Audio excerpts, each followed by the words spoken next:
Well, good evening and welcome to Tucker Carlson tonight. We've got three big stories all competing for attention. President Trump issued a new executive order on immigration. In just a few minutes, we'll talk to a pro-refugee activist who says the new order is rooted in anti-Muslim bigotry. Also today, Republicans in the House just unveiled their proposed replacement for Obamacare. We'll help you find out what's in it before the bill gets passed. But first, President Trump delivered a big shock over the weekend when he claimed on Twitter that President Obama had wiretapped Trump Tower during the last presidential election. Let's set off a flurry of responses. The former director of national intelligence went on TV and flat out denied that candidate Trump or his campaign were being wiretapped or had ever been. Others disagreed with that. And then current FBI Director James Comey asked the Justice Department to reject President Trump's wiretapping claim altogether. But today, the White House stood by what the president said. Congressman Jim Himes is a Democrat. He represents Connecticut. But most significantly, he's on the House Intelligence Committee. He's been highly skeptical of the president's claims. Congressman Himes joins us from Stamford, Connecticut. Congressman, thanks for coming on. Hey, Tucker. So let's just get right to the nub of it, right to the president's allegation about the intelligence community. You sit on the Oversight Committee, so you have knowledge. Does the U.S. intelligence community have any information, any communications originating in Trump Tower or to Trump Tower in its possession right now?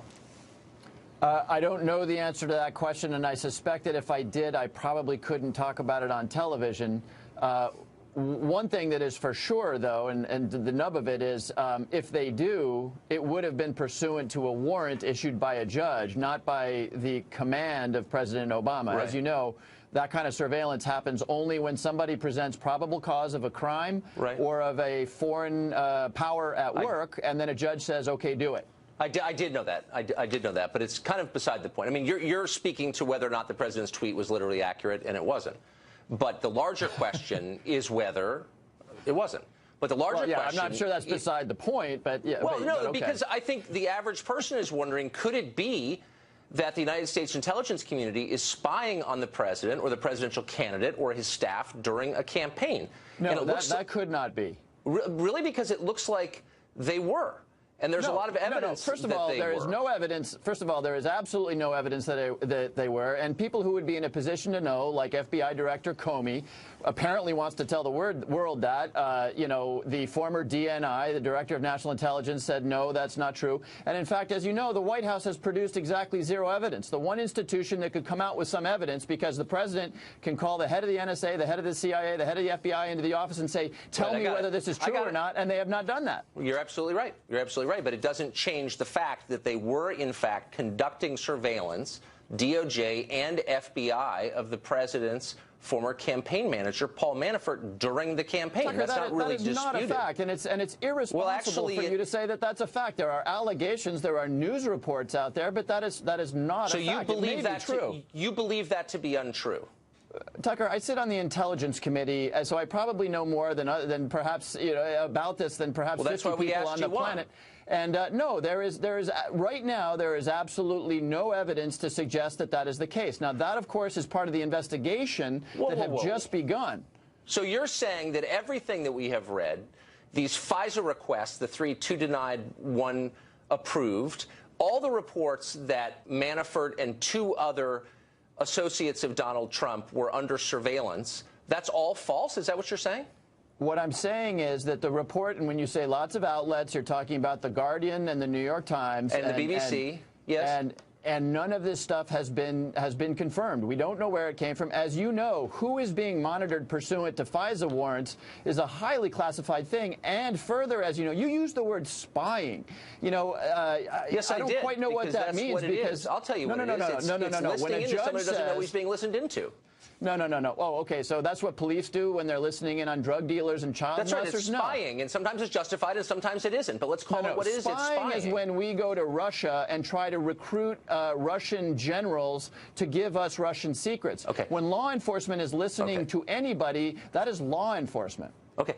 It's law enforcement. In a lot of cases, it's legitimate. In most cases, it's legal, but it's still spying. This is a pointless semantic argument. I want to get to the core. Are U.S. intelligence agencies listening in on American citizens connected to the Trump campaign or the administration without their knowledge. You can call it whatever you want, but there seems to be... U.S. intelligence agencies do not do that. The FBI may listen in on conversations that Americans are having if a federal judge has been convinced that there is probable cause to award a warrant. So this it's is that why piece of people it, that probable cause, that makes it not spying. Okay, but this is why people lose trust in government. You're playing word games with me. I'm asking I'm you, not is the playing government... word games. Well, yes, you are. Was the government, under Barack Obama, he controlled the executive branch, as you remember, listening in, whether through the FBI or whether through NSA or some other agency, into the conversations without the knowledge of those involved of Trump's associates, including his former campaign manager, Paul Manafort? And you're saying there's no evidence. My question is that true? It's been reported. You said you knew. You can ask the question using Barack Obama's name as many times as you want, but that will not change the underlying fact that the President of the United States does not have the authority to order a wiretap on anybody, and that, in fact, if the President did that, that would be a severe violation, probably of the law. But I'm not alleging that. I'm not alleging that. I'm merely noting that just said that. I was making a distinction between this administration and the past one. That's what I'm saying. Under the last administration, run by whomever, were those people under surveillance by the U.S. government? It was the middle of a highly contested presidential campaign, and I think that's meaningful, and I think most people would agree with that. And we know for a fact. We know for a fact that General Flynn was monitored by the FBI and that illegally transcripts of his conversation with the Russian ambassador were leaked, resulting in his disgrace and the loss of his job. That seems like a big deal. Do you think it's not? Are you saying that stuff doesn't happen? Because it clearly does. Well, let me ask you this. We, as a routine matter, often will monitor the communications of people like the Russian ambassador. Do you think that that's a bad thing? And yes, of course, sometimes that Russian ambassador will be talking to U.S. persons, and the intelligence community and the FBI have all kinds of protections to make sure that the U.S. person is protected. Really? In this case, as you know, Michael Flynn lied to the Vice President of the United States, who then, perpetrated that or perpetuated How do we know that he falsehood. lied? How do we know that he lied, Congressman? Well, because he was fired, and he was fired. But how do we know that how do we know what he said in that conversation? Well, we don't know ambassador today what he said, but you do know that he was fired. And if I can just quote the White House. Hold on, wait, slow down, stop. You just said he lied, and my question is, how do we know he lied? What's the basis for making that judgment? How do we know what he said in that conversation? Because it was in a classified transcript that was leaked by someone in government with the effect of hurting Michael Flynn. That was a felony. And you, last Wednesday, described people who did leaks like that as, quote, patriots. And I'm just wondering why. No, I did not, Tucker. You want me to read you the quote? I've got it right here. These are patriots. They care about this country. This is what you said. My own belief. When you get the FBI and the CIA, you know the executive branch as a whole coming forward. Nice try, Tucker. I was referring to all people. I was referring to all of the people who work in the intelligence community and the FBI, and I've made it very clear in the article that you're quoting from that leaking is not okay. But I was making the point that so many people within these institutions are concerned by the behavior and the attacks. Remember President Trump comparing the intelligence community to the Nazis? Do you remember that, Tucker? When you do that to an institution of people who risk their lives in places like Pakistan and Afghanistan, there's a little bit of inner turmoil within those organizations. I'm not excusing leaks. Well, you appear to be. But look, I'm not defending that, and I would never defend that. I hated that quote because I thought it was unfair to those people, some of whom I know. My only point is let's decelerate this. Let's not make this partisan because it's not. You're an American citizen, so am I.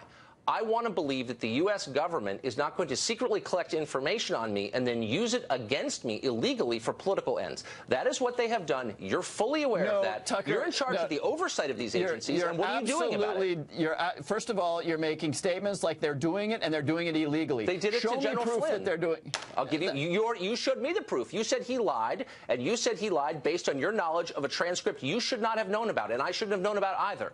And its release was a felony, and you know that. Look, you are besmirching the FBI and the CIA and others if you say they did that illegally with no evidence, and you have no evidence. So you tell me, as a member of the committee, imagine a scenario in which that transcript of General Flynn, who was then a private citizen, the release of that, the leak of that to the press was not a felony. You give me that scenario since you're the expert on this subject. The leaking was illegal.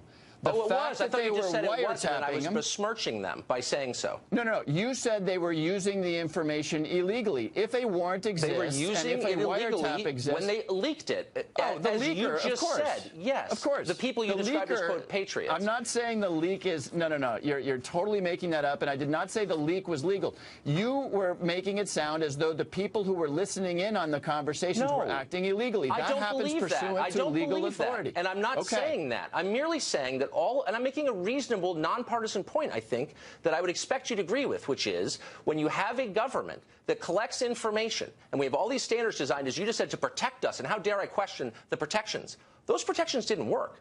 And a guy fairly or unfairly had his reputation and career destroyed over this because someone didn't like him.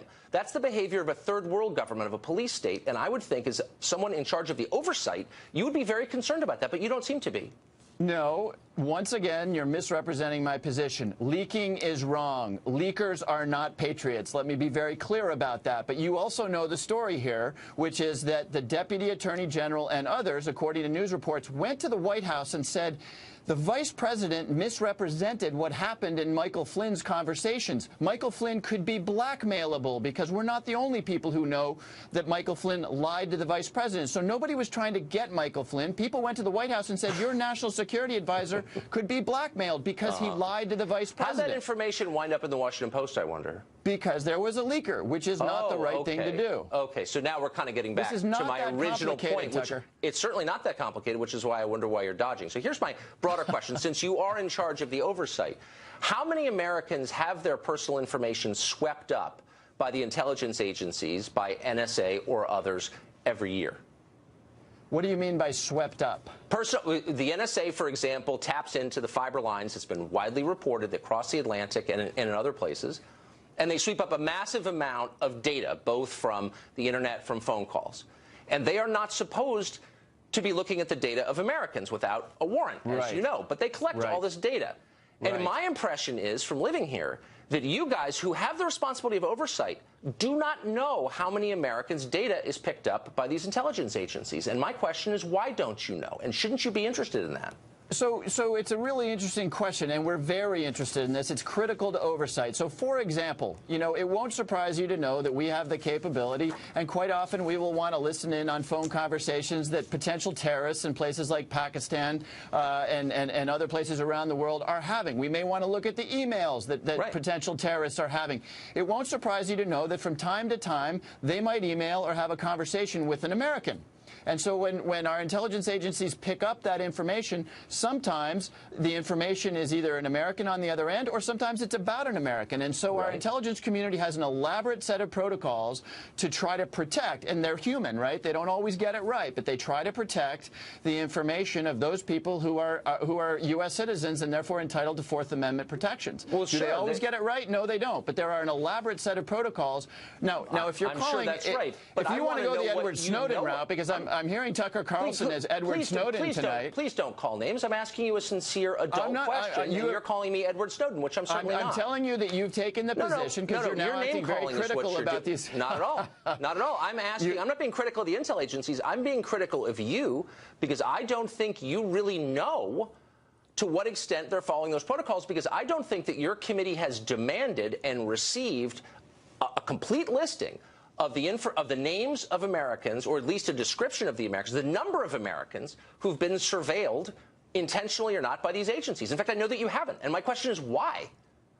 Well, we do receive on a regular basis reports from the intelligence community of the intensity of when there are errors made, when their protocols are not followed. That's a key part of oversight. You're right. We don't get a long list of every single. Self-report. That's not oversight at all. You're saying they're doing a good job. There's no oversight at all involved. Oversight is when you go and check, and you're not checking. I'm not saying that.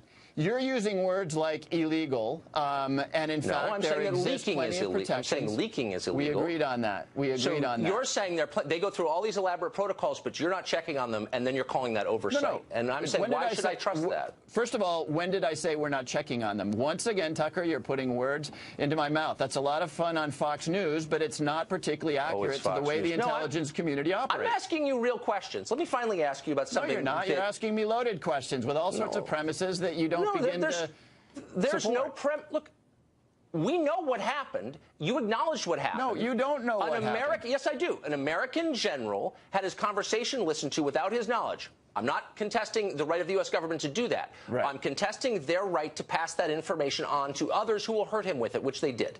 That is illegal, and it's wrong, and for some reason you feel the need to make defenses of it because you don't like Flynn or whatever. We have established that we both agree that leaking is wrong and probably a felony.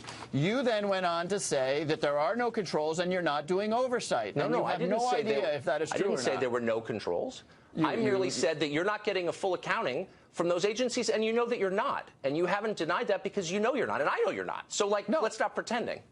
So what should we do? Should we stop doing oversight, or tell me what you need? No. I'm saying let's. You want a public list of all Americans whose I'm not saying that at all. I don't want that, but I don't sit on the Intel Committee, and you do. I'm only saying that when you have enormous power vested in these agencies under a Republican or Democratic president, you better be really careful nobody misuses that power, or else everything collapses, and it becomes used as a political weapon, and that's really scary. But we'll have a Democratic president, and you'll feel the same way I do. That's where you're wrong. First of all, I'm really glad, Tucker, that you're urging me to do good oversight. I appreciate that. Believe me, I feel the weight of that responsibility. You should. Quite a lot. But then when you go on to say otherwise it gets used for political purposes, that's just, I think the technical term is baloney.